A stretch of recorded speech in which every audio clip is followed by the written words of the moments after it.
Luke, my brother, it is Bret Michaels. How are you doing, my friend? I am doing well. I'm getting a chance to talk to Bret Michaels. That's actually probably the best part of the day thus far. This is really cool.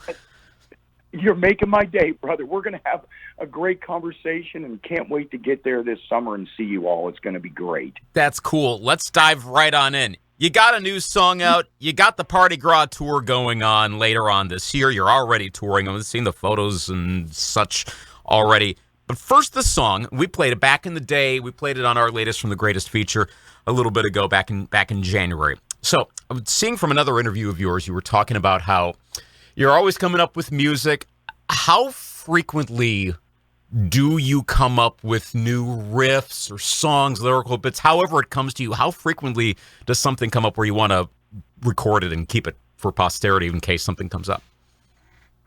Every day. Let me explain this. On the very phone I'm talking to, okay, on the very device I'm speaking, if I set with you one day when we need a good laugh, I'm going to play you the 37,000 different mouth beat riffs, beatbox. I come up, I don't know what happened, but somewhere in my brain there's a million guitar riffs and drum beats going on. And all of a sudden, like, oh man, here's one right here. All of a sudden or I'll hear like when I did the theme song to Rock of Love, Go That Far, I literally was going down, and who knew? I put it on an acoustic, recorded that, and then it became the toughest level on Guitar Hero 3 to play, and then became a number one rock, on the rock chart, number one song for Rock of Love started with a riff into my phone. So every day, and I tell people this, never put a limit on your creativity, no matter what you want to do, no matter what your gig is, what floats your boat, whatever your beach is. Don't put a limit on it. Just sort it out later. So I'm a realist. Let me explain. I'm a dreamer and a realist. So the dream is creating the stuff and you think what you want to do. The toughest part is getting to actually put it together and make it happen. And I said that's where I probably excel the most. I just find a way to get it done, and I have no fear of failure. What I fear is not trying. That's my fear. My fear is not trying it. And let me tell you, I have some decent successes, and then I have some lesser successes, but no failure if you try. So if you have 37,000 or however many, what may... That would be that's underestimating. So, maybe 6 digits, however much is out there. There's a lot. So distill that all down to one. That turns into back in the day. Why that? How did that one, whatever riff, whatever, turn into a song you go, you know what? I'm going to have a new song that's actually going to come out for folks after a while. So it was just simple. What really escalated it, right? I've got lots of ideas. What escalated back in the day? My life is about driving. It's about hanging with family, friends, having a great time. I'm on the road constantly.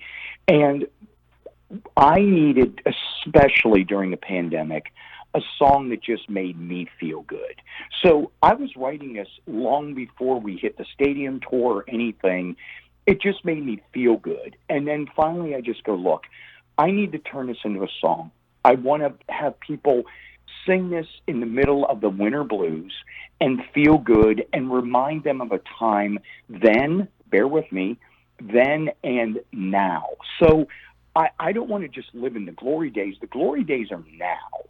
It's bringing that forward is what I did in the video. So I threw it back as an early MTV green screen pop-up, there's the pop-up captions, there's all this stuff. But what I wanted people to do is, with the archive footage, is show them me then, in my garage jamming with friends, at 15 and 16, show me with my first guitar, and then show me strumming the guitar at the stadium this year, and just show people it's a continuum. But more than anything, the song was to help me feel good during one of the roughest periods in one of the roughest pandemics ever, when people were really confused and were starting to lose hope. I needed a song that just reminded us of we're lucky and that it's great to go see a concert or a sporting event, and gratitude. That's what the song's about, just making people feel good. And that's what made me finally say, I'm going to put this out regardless of what happens with it. I just want people to, if they hear it and it makes them feel good, that's a good day. So which of those early videos would be the ones that maybe most specifically influenced this video? And I was watching for that. I'm like, okay, which ones am I seeing? Well, you created it. Which of those videos were the particular hallmarks that were in your mind as you're putting this together? So for me, all the garage band and basement footage. So when you grow up in a cold weather area that I know you know what I'm talking about, yep. Everyone talks about a garage band, right? I said, no. When you grow up in Pittsburgh, Pennsylvania, when you're hitting some of those below freezing, 2 weeks in a row, 3 weeks in a row, you're down in the basement with a space heater. You know what I mean? You're praying your hands aren't frozen. The sump pump hasn't given out. And so a lot of those images, and then one of the ones that's gotten the most reaction was the one as me as a child, my first guitar. My dad and mom said, when they handed me that little guitar, it was like a plastic guitar. He said, you strum that thing to the point of making us insane. Like you could see me on the video going crazy on this little guitar. And then all of a sudden it shows me at the stadium playing the Every Rose Has Its Thorn guitar. And it just shows that what I loved then, I still love now. As an indicator, it's going to be 14 below in the forecast tonight here in Eau Claire. And that's a nice summer. So you're having a nice summer day. Yeah, it could be way colder around here, like 14 below. That's just Wisconsin winter, whatever. It's nothing around here. Well, I love Wisconsin. Wisconsin knows how to party. I'm going to say it. There is a heartiness, a partiness, and that's, again, this is when back in the day is the perfect song right now to jam and listen to, because it gives you that feeling. Summer's coming. We got the Parti-Gras tour coming to you, and it's just, I call it my beacons of hope. That's what I do. Mm-hmm. I set goals that are beacons of hope, and then I know I have a target to drive towards. And a true story, this has been now 10 and a half years ago, it's the one time I was at Rockfest in Cadott, was the year you guys were, Poison was there. And I was there on, it was like retro days. So it was like Sebastian Bach and Firehouse and Def Leppard were all there. And the last set I was at for the full time before I headed out before the crowd left was the Poison set. I remember watching going, oh my gosh, and I know this is a decade ago, but like you guys got it just like the 80s. I'd never been to a Poison concert before. That was my biggest takeaway. I'm not just saying this because you're on the phone. That was the thing that I most took away. And you saw it. I don't know if you remember that particular show. You've got thousands and thousands. But no, I remember it. It was one of my favorite. Let me add to this as you're going to say this. That energy level that day, go with me. The excitement of the fans, and there was 3 generations in, so imagine the stadium tour, we may have hit a 4th generation. I think people, I can guarantee you one thing in my life. I've done a lot of crazy things, may have made some less than reputable decisions occasionally, but I want to say this, I'm 1,000%, when I hit that stage, I have never once mailed it in, and that includes building the show that hopefully you saw, the raw energy, but also I want to put on a show for the fans. I want them to have a great time, not just for the money they paid, but leave there going, that was a party.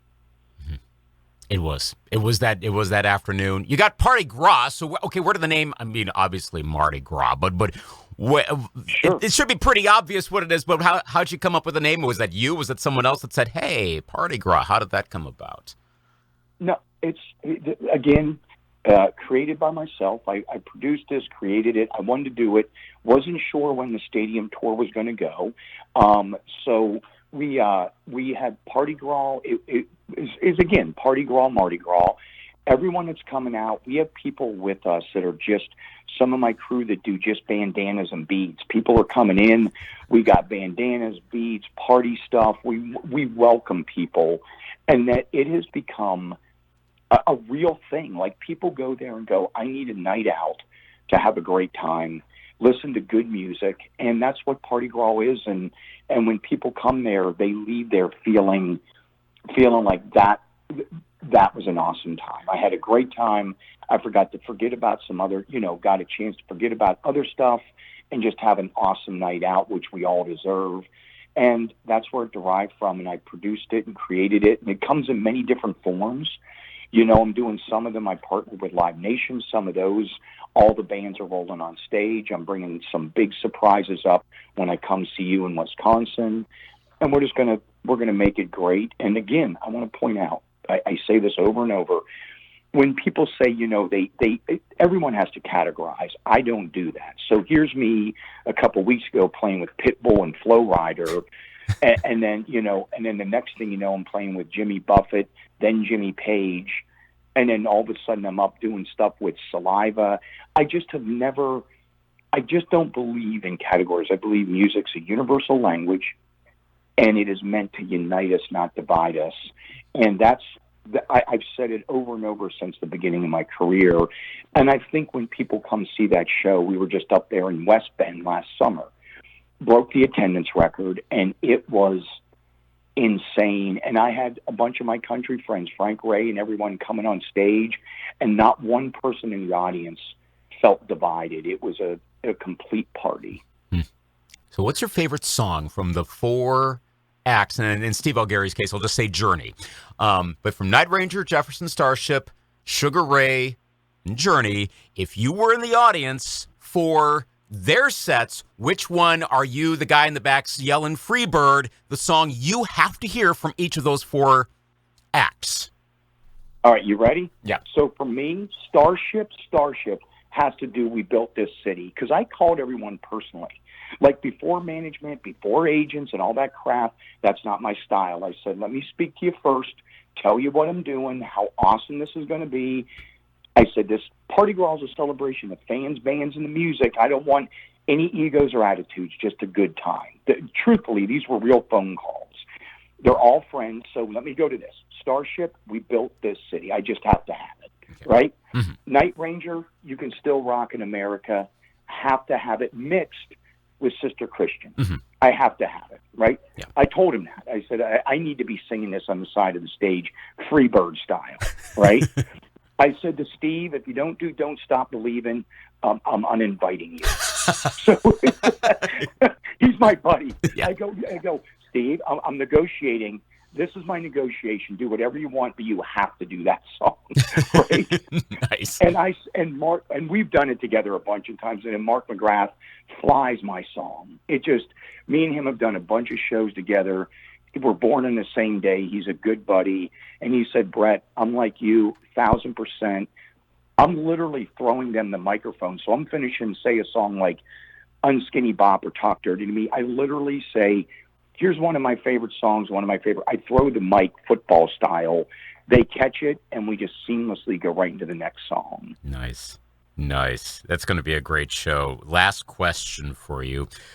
When will there be, or will there, are you still pondering another new single, new EP, new album, whatever it is? Is there something in mind, or are you just taking it as it comes right now?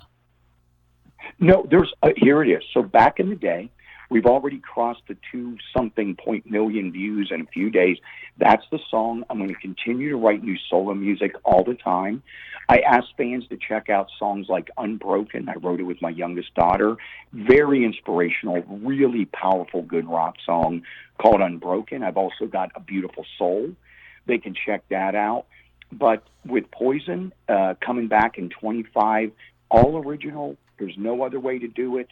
We'll stretch out them hammies, and we're going to bring you the best damn show with Poison in 25. And till then, 23 and 24, you and me, we're going to rock Bret Michaels Parti-Gras style. Awesome. It's going to be a fun summer. It's just been, you can feel the warmth coming, especially on a day right now. There's a cold front passing through. It's like windy and the snow's blowing. No, it's sunny and there's snow blowing. If that's any indication of what it's like around here right now as I speak. You already warmed it up just talking like that. So thank you, Bret. Have fun. This has been a blast. Bret Michaels, all the best throughout the rest of the year and the coming years to come, and we're looking forward to so much more from you. I can't wait. Thank you for your awesomeness. And listen to back in the day, I do such an honor of our incredible DJs and VJs that keep it rock and real and relevant. So thank you. I don't get to do it without you and the fans, listeners. I love